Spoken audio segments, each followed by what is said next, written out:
Hi everyone, my name is Jaiswal. I'm a professor of geophysics at Oklahoma State University. And today I'm going to tell you about a carbon storage project that we are conducting here locally. This project aims to store CO2 close to Oklahoma City, which is a population center, and quite a few CO2 emission sources are present there. And this project is being funded by the US Department of Energy. The grant hasn't officially started yet. So today I'm going to present to you the background work that we have done so far. Now the overall structure of the presentation is going to be as follows. We will look at the project itself from a 30,000 feet point of view, and then talk about the location, look at the infrastructure around it.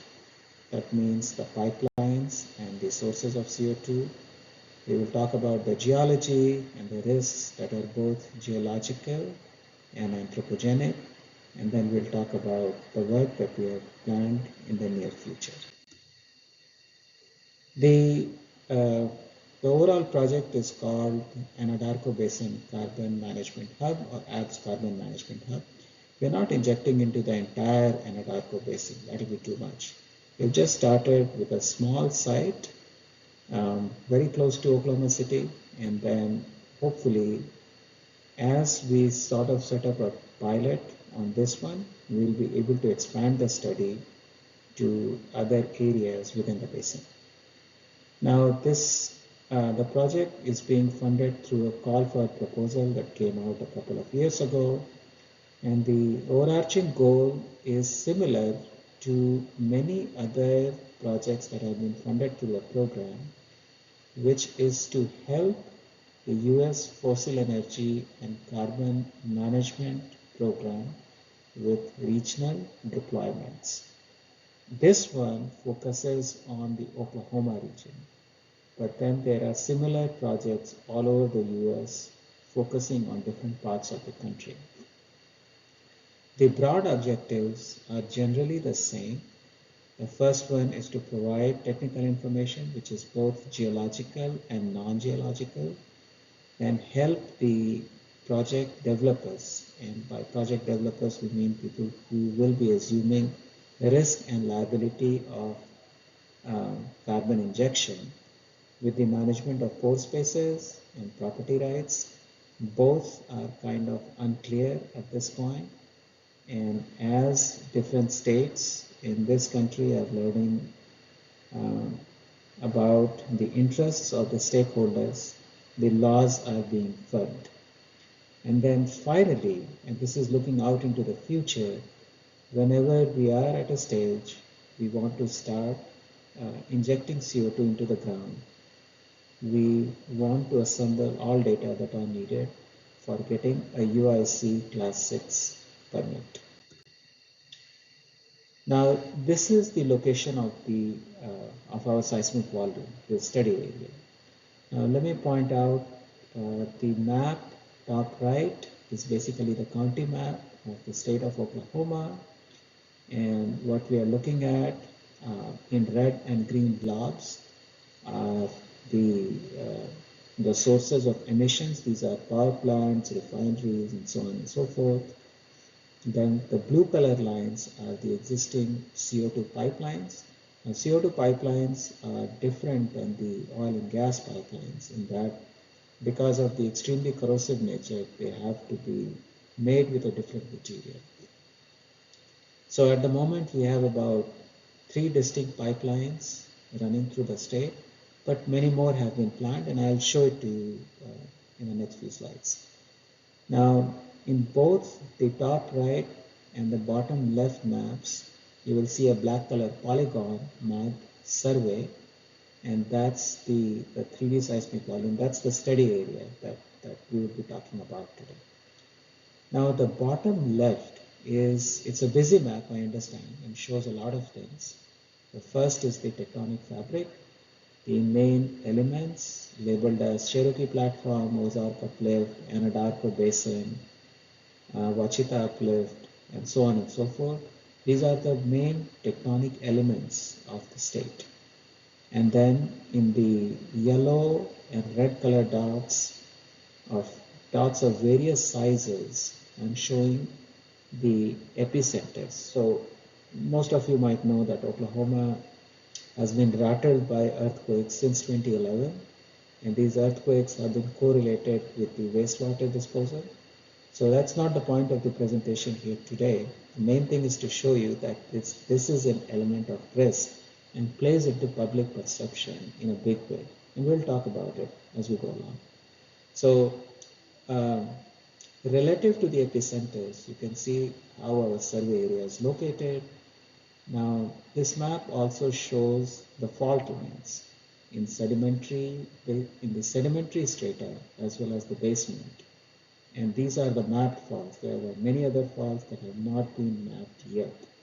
As you can see, that our survey has both epicenters as well as some of the faults. And we'll talk about it when we look at the actual the seismic section itself. Next slide. Let's talk about the sources. So in the previous slide, you saw in green and red dots the different sources and how they were spread across the state. This one is a way of presenting so that the different sources are clustered. Now you will see a cluster that corresponds to coal. So for example, coal power plants, a cluster that corresponds to cement, and a cluster that corresponds to gas power plant, and so on and so forth. So this is basically just showing you how CO2 is being emitted by different industries in the state. Now, one thing to keep in mind that not all CO2 are created equally. And this is an interesting fact that I learned recently. There are some industries from where it is easy to capture CO2 because the flue gas contains more proportion of CO2 compared to others. Now in the table that's next to the image, I am showing you, and these are average numbers. So for example, fuel gas from coal-fired plant has 12 to 15 mole percent of CO2. Compare that to a steel plant, that's 20 to 44% CO2. So, it will be beneficial for the operators. It will make much more sense to try to tackle the lower hanging fruits. For example, steel plants, they are an ideal target for starting to capture CO2 because more CO2, a purer stream of CO2 can be captured with less investment. The next slide here shows the pipeline infrastructure. This is the infrastructure that's existing today. And you can see in gray blobs, we have the CO2 sources, and in red lines, the existing pipelines. And the green areas are the basins that have been nationally identified as suitable target. And this one is ours. I'm not sure if you all can see the mouse, but if you can, then this is where what our target is.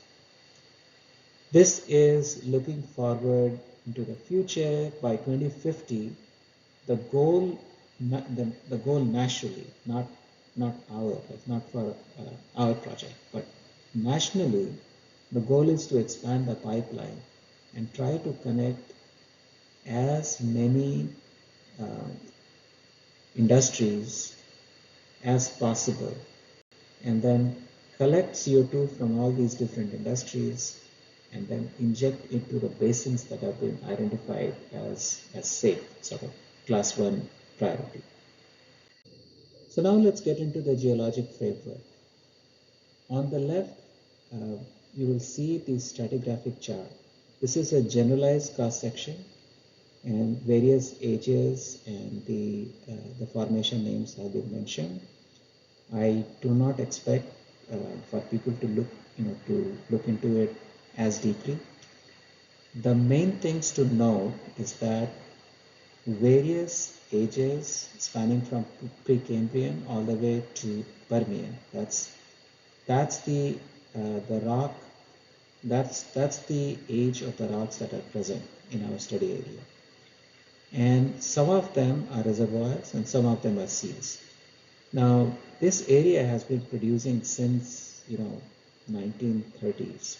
I mean, pretty much all the world wars and all the wars that you can think of have been fueled by the oil that has come out of Anadarko Basin. We're not very proud of it, but just tells you how prolific this basin is. So there's quite a bit of pore space left throughout the stratigraphy. We are targeting specific ones. So let's look at the stratigraphy going from bottom to the top. Now this map here is of the basement. That's the top of the basement. And you can see the structural contours. And then there is this cross section, BB dash, the red color line. And the section below sort of is a generalized cartoon of how this looks. And our study area is that tiny polygon just above the red line, right here. And you can see the general nature of the formations as they thicken and deepen. Now, Oklahoma's basement is mainly volcanic, and then there is a little bit of metamorphism. So, if you want to see where is the present day analog, that's in Iceland. This is it has a very strange name, and I don't think I can even pronounce it properly. But the present day Iceland kind of produces the kind of formation that you expect to see in Oklahoma's basement. That's underlying all the sediments. Now the reason I put this image here is for you to appreciate that even that basement, what we call basement, is not a homogenized crystalline piece of rock. I mean, it is stratified. It has all sorts of changes in sediment type, and in between all that, you also have channels and valleys that are filled by the eroded parts of the volcanic terrain. So just something to keep in mind. Now, in this slide, we'll sequentially go through the other elements of the stratigraphy. I'm showing you the top of Cambrian. That's top of the Regan sandstone. So this is basically in our area, we have sandstone, limestone, and a little bit of dolomite. Then going up, we have, this is at the base of Silurian, so Silurian-Devonian interface.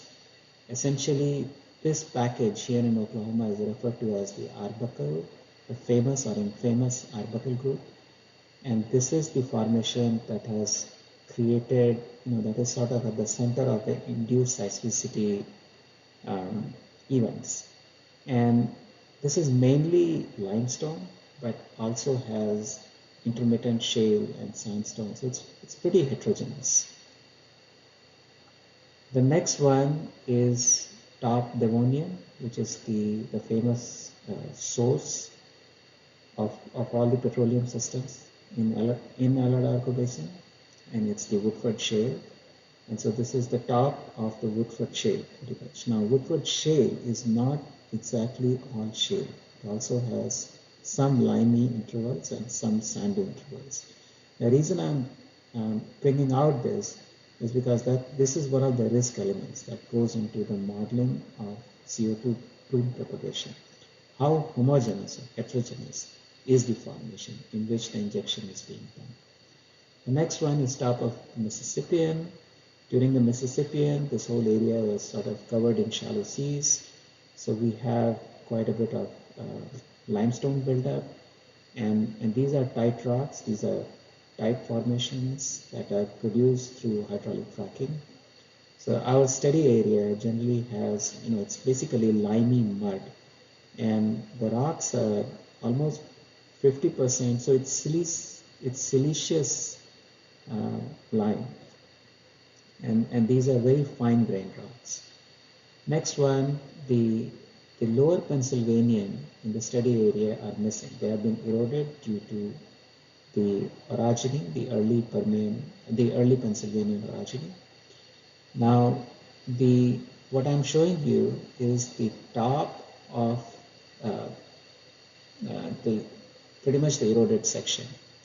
And what we have here is a depot center that's forming.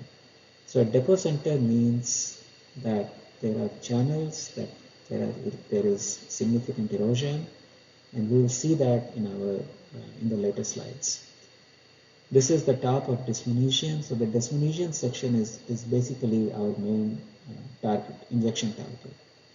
And then we have the top Pennsylvanian, and then we have the Permian. So the Permian section is the major seal, and the two sections have varying amount of shale and gypsum and limestone.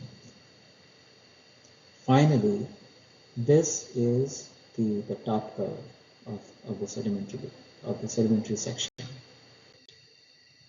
So this is the study area again, and this is the seismic volume, the outline of the seismic survey. We have some wells that are sonic logs, most of them don't. And this is how we have correlated. This is the seismic profile showing various horizons and how they correlate to the known stratigraphy. Now, something to keep in mind is, this nice and gentle structure, but a structure also means that it's faulted. So what we are showing in this slide is sort of the time slices and the coherency attribute pulled on that. Now we are going from, so A is the deepest, and then E is the shallowest.